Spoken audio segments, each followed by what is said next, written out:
ఉగాది రోజున ఏ దేవుణ్ణి పూజించాలో తెలుసా?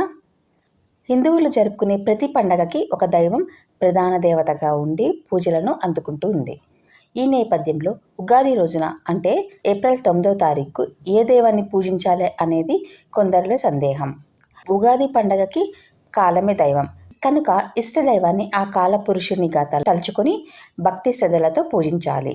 శ్రీ మహావిష్ణువు, శివుడు లేదా జగన్మాతను ధ్యానించిన శుభ ఫలితాలు కలుగుతాయి. ఉగాది రోజున ఏ దైవాన్ని పూజించాలి, వేటిని దానం చేయడం వల్ల విశిష్ట ఫలితం ఉంటుందో తెలుసా? ఉగాది చైత్ర శుద్ధ పాడ్యమి రోజున జరుపుకుంటారు. ఈ రోజు నుండి సృష్టి మొదలైందని నమ్మకం. అందుకనే ఉగాది రోజున తెల్లవారుజామున నిద్రలేచి నువ్వుల నూనెతో అభ్యంగ స్నానం చేస్తారు. అనంతరం ఉతికిన శుభ్రమైన బట్టలు ధరించి గడపకు పసుపు కుంకుమలతో అలంకరించి గుమ్మానికి మామిడి తోరణాలు కడతారు. ఇంటి ముందు రంగవల్లులతో తీర్చిదిద్దుతారు. ఉగాది తెలుగువారు జరుపుకునే పెద్ద పండుగల్లో ఒకటి. తెలుగువారికి కొత్త సంవత్సరం ఉగాది. ఆ రోజు నుండి తెలుగు క్యాలెండర్ ప్రారంభమవుతుంది.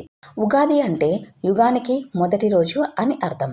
ఉగాది పండుగ వస్తుందంటే చాలు వేప పువ్వుల పచ్చడి, పంచాంగ శ్రవణం, కోయిల కూకువలు గుర్తుకొస్తూ ఉంటాయి. ఈ రోజున చేసే ప్రతి పని ప్రభావం ఏడాది అంతా ఉంటుందని, అందుకనే మంచి పనులు చేయాలని పెద్దలు చెబుతూ ఉంటారు.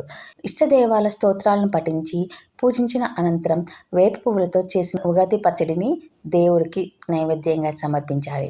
షడ్రుచులైన పులుపు, తీపి, వగరు, చేదు, ఉప్పు, కారంతో చేసిన ఉగాది పచ్చడిని ఇంటిలో కుటుంబ సభ్యులందరికీ అందించాలి.